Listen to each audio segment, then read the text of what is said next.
Hi, I'm Jennifer Page, and I'm a candidate for the 3-year seat for school committee. I know it's common for candidates for office to say that they're doing this for their own kids, to make the world a better place for their kids. And that's true for me, but only partly true. I do want my daughter, who's in 2nd grade at Crocker Farm, to have the best school experience possible.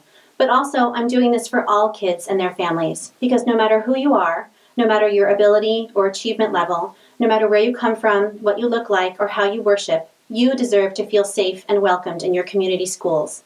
And that's my vision for Amherst Schools, a place where every student and family feels welcomed and feels a sense of belonging, and where every student feels supported and challenged and can thrive.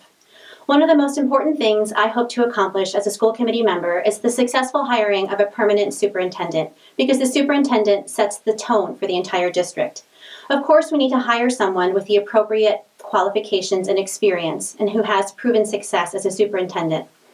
After that, my main priority is to hire someone with a high level of cultural competence, someone who is able to successfully navigate cross-cultural differences.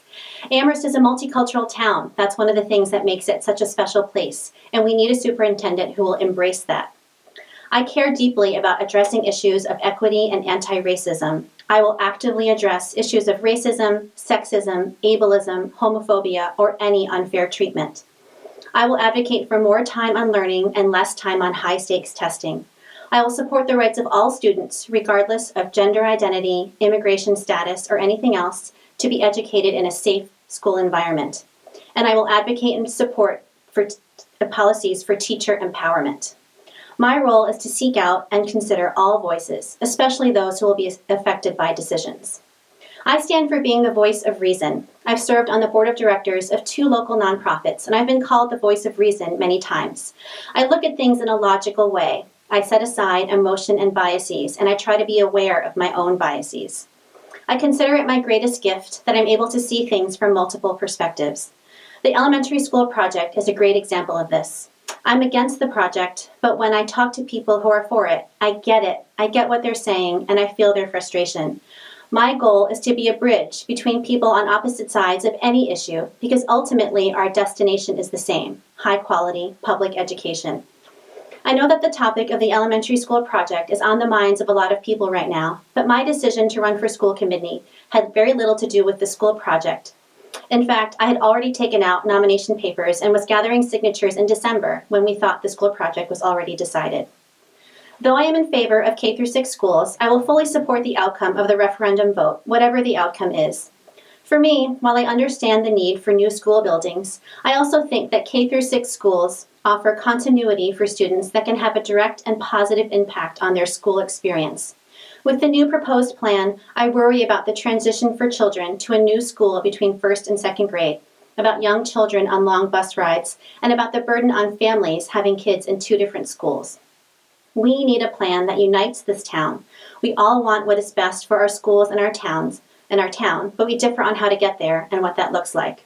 I think that we have more common ground than we have differences of opinion, and I see that in the passion and energy that so many people have put into the school project on all sides. I earned a bachelor's degree in math from Tufts University and then spent 18 years as a market research analyst in the consumer products industry. I'm very comfortable with data and numbers, and I'm particularly skilled at gleaning the message from the data. I am the person who reads every page of a report and asks a lot of questions. I've worked for small and large companies, including Tom's of Maine and Procter & Gamble. At some point, I realized that my career did not match my personal values. I'm anti-consumerism in my personal life, and I worked in an industry that encouraged people to buy more and spend more on everything. So I decided to change careers, and I took a job at UMass, and I'm so grateful to have landed there. I'm now the manager of the UMass Community Campaign, which is a workplace giving program that allows UMass faculty and staff to donate to nonprofit organizations.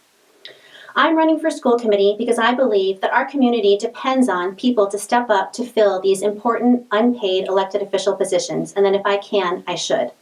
This is a troubling time for our country, and the best way for me to make a difference is to step up and try to make this corner of the world as good as it can be, an inclusive and welcoming school district where every student can thrive. Thank you.